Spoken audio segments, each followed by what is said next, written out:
Dead Island Riptide is the direct sequel to 2011 Dead Island and is an underrated game in my opinion, as it wasn't as well received as its predecessor. In a nutshell, Riptide fixed just about everything I disliked in the first game and added new content, all of which I'll get into more detail soon. But the first thing I want to discuss with this zombie apocalypse RPG is that you can carry over your character's progress from the first game if you want to, which is a great feature for people like me who played the first game, but I think would leave a poor taste in the mouth of someone who never played the first game, or maybe played Riptide on a different platform.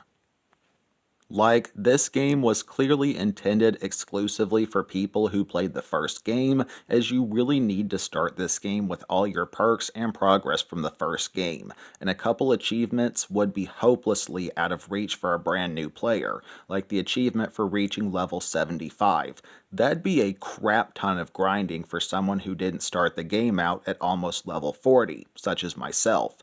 So while this was a great addition for old players, for new players, not so much. And I know with most series, you really should play the first game first, but often you don't really need to. E.g., Shell Shock 2, Alice Madness Returns, Skur Ritual. You'll be just fine if you skip the first game, although you probably won't understand some story elements and context, or fully get some references. But with Riptide, again, you really need to play Dead Island first. And if I had to guess, this is where a lot of the more negative reviews came from. From new players, let's admit it, we've all started at least one game series without playing the first title, or negative reviews coming from someone who swapped platforms, e.g., played the first game on Xbox and then switched to PC. These players would really be missing out and receiving the short end of the stick.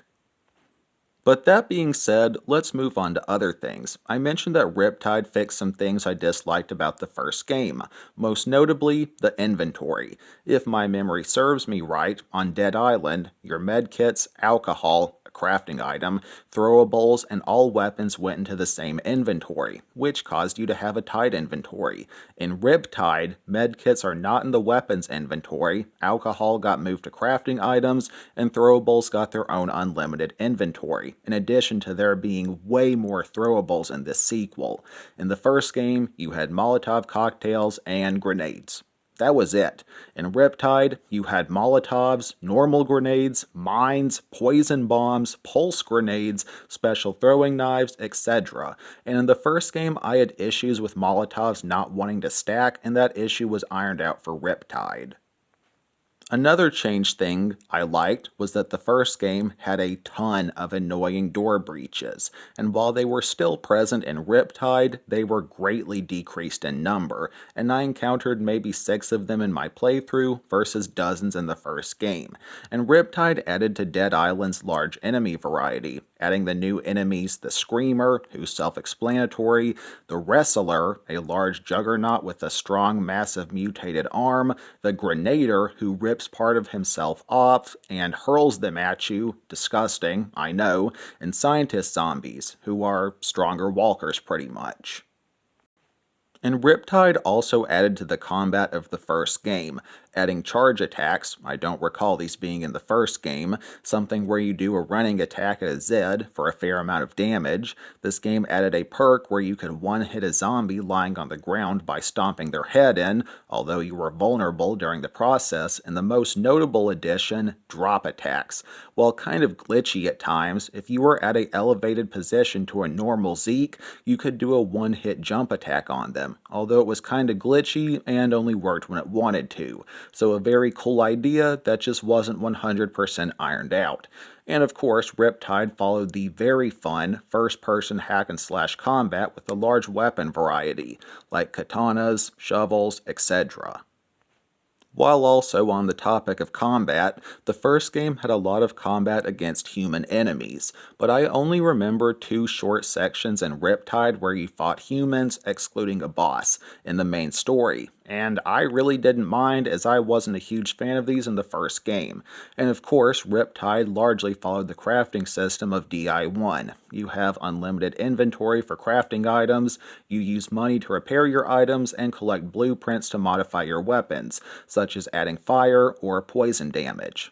Changing topics, the story to this game was meh at best and did kind of feel forced. But to be fair, this game was developed in a mad rush if I'm not mistaken, and I don't think anyone plays Dead Island for the story anyways. But at least this title has good voice actors, although I wasn't a huge fan of the vague cliffhanger ending, which I don't believe ever got any closure in future games, although please correct me if I'm wrong. On the topic of game length, focusing mainly on the main story, this game took me about 15 hours to beat, although I did a few side quests here and there. Now, two other major additions to Dead Island Riptide was boat travel and defense levels. Boat travel was, well, you got to drive a boat, and you could kill zombies while driving said boat. Surprisingly fun, although I managed to glitch one boat into getting stuck in a tree. Now the defense sections were very interesting, and it's exactly what it sounds like. You defend an area from hordes of zombies for X amount of time. I wasn't a huge fan of this at first, but it kinda grew on me, and I learned to enjoy these battles. You and your crew, some survivors and the four playable characters, hold off hordes of the undead, and you can put up electric fences after doing a side quest to unlock the electric part, and you can also mount machine guns to hold off the Zeds, and you'll sometimes have to rescue your allies if they're being grappled, with an achievement for saving 20 of your companions in this way. Graphics-wise, the first game seemed to look better in my opinion, but Riptide still looks great and they both run on Chrome 5. And of course, this title has a lot of gore, as is the Dead Island nature. Performance-wise, I noted a few things already, but to add on to these, I recall in the first game a frequent issue of eating health items and not getting any health from them. While this was also present in Riptide, it happened way less frequently. With all this being said, Riptide is a great game in my opinion, and I don't fully understand why it wasn't received as well as the first game, and earns a 9.3 out of 10 from me based off my grade scale. A couple similar games I could suggest to Dead Island Riptide would be the first game, of course, and maybe Ubisoft Zombie if you're up for a bigger challenge. Just don't get it on PC, it's broken and literally won't launch. Well everyone, that is all from me for today. I hope someone enjoyed my review.